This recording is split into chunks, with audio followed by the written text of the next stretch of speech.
Today I want to talk about addiction. Now some people are addicted to drugs, some people are addicted to cigarettes, but many people are addicted to shoes. Now women have been addicted to shoes for years. They have their Manolos to the Marc Jacobs, they have them lined up, color coordinated, they got them by heels, by flats. But the new trend is now men are addicted to shoes as well, sneakers more to be precise. And with this growing addiction that men have with sneakers, a new, I don't want to call it epidemic, that's a little harsh. A new debate is coming to the course where the debate is whether the shoes are authentic or if they're fake, knockoffs.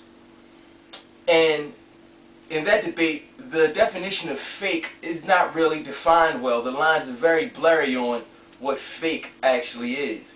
Now, I know that's kind of a Bill Clinton, what the definition of is, but so in that subject, some could say, well, if you don't get the shoes from the proper vendors, then they're fake. If you didn't pay $350 some for them, they're fake. But on the flip side of that, you could also say, well, where were the shoes made? Mostly, all shoes are made overseas, in Hong Kong, in China, Indonesia. It's about the three biggest places where shoes are made. More than likely, real or fake, all the shoes came from that same place. So, in your debate of real or fake, I don't know, that really doesn't hold too much weight of where they were really made, because they're all kind of made in the same place. Now, also with that debate, people say, well, how much do they cost? Now, some shoes, like the Dunks, they had limited edition Nike Dunks that come out, cost from $100, $200, $300, and the list just goes on to $500, depending on how exclusive they are. But at that same time, you can go on another website, you can go on eBay, you can go on numerous amounts of places and find them for various prices. Now, with that same consumer, are they asking, is it real or is it fake? Or do they just want some fly sneakers to put on their feet? You know, I mean, they don't have no sneaker police running around checking to see if they real or fake. But it's like, so just because I paid $350 some odd dollars for my kicks, does that make them any more real than your shoes that maybe cost you just $100? Now, they look alike. The sign that say Nike on it, just like the other one say Nike on it, sole the same, colors the same. Everything is identical. So within that, I think it's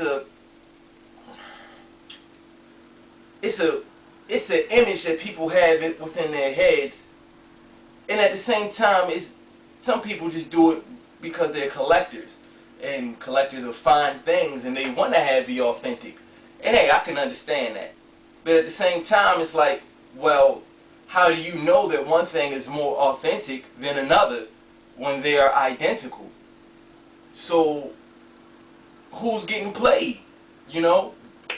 I guess we may never know really, but, well, some ways you know is because sometimes Nike just does not make certain types of shoes, and some manufacturers overseas just create all kinds of crazy shoes that don't even exist. But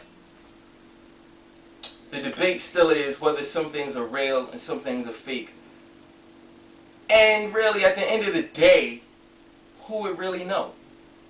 Because I was reading in Complex magazine, the creators of Greedy Genius, a shoe creative company, they said in their article that they pay about $8 for their shoes, per shoe. And Bait pays a little less, and Nike pays about $6, $7 per shoe. Something like, they pay like $12, something like that per shoe. Now, if that's the case, and they only paid $16 for a pair of shoes, how come their shoes go for $100, $200?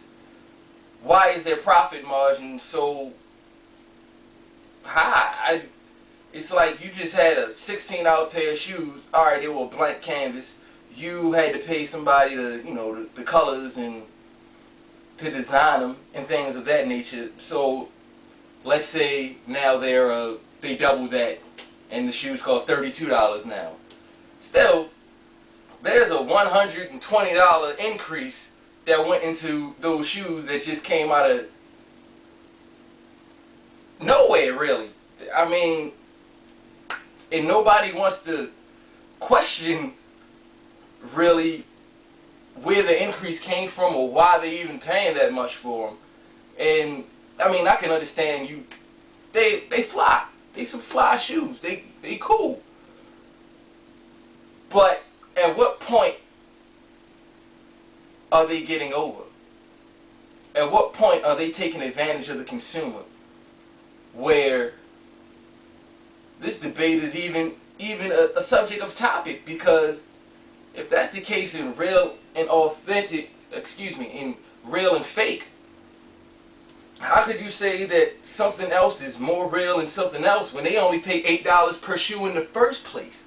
So they're making out hand over fist either way, and people are debating whether your shoes are real and whether they fake. And at the end, it doesn't even matter, because they don't care, and all their shoes are made overseas anyway. They're Indonesia, Hong Kong, and China. So they all got to come from them same three places. So at the end of the day, it really doesn't matter if they're real or fake. Just cop them, be fly about it, be money wise, because they are. And they watching, man. They pockets getting fat. And I don't blame nobody for making their pockets fat, but you got to keep yours fat too, and you got to be smart about it, man. Drag, keep your head up. Good morning, USA.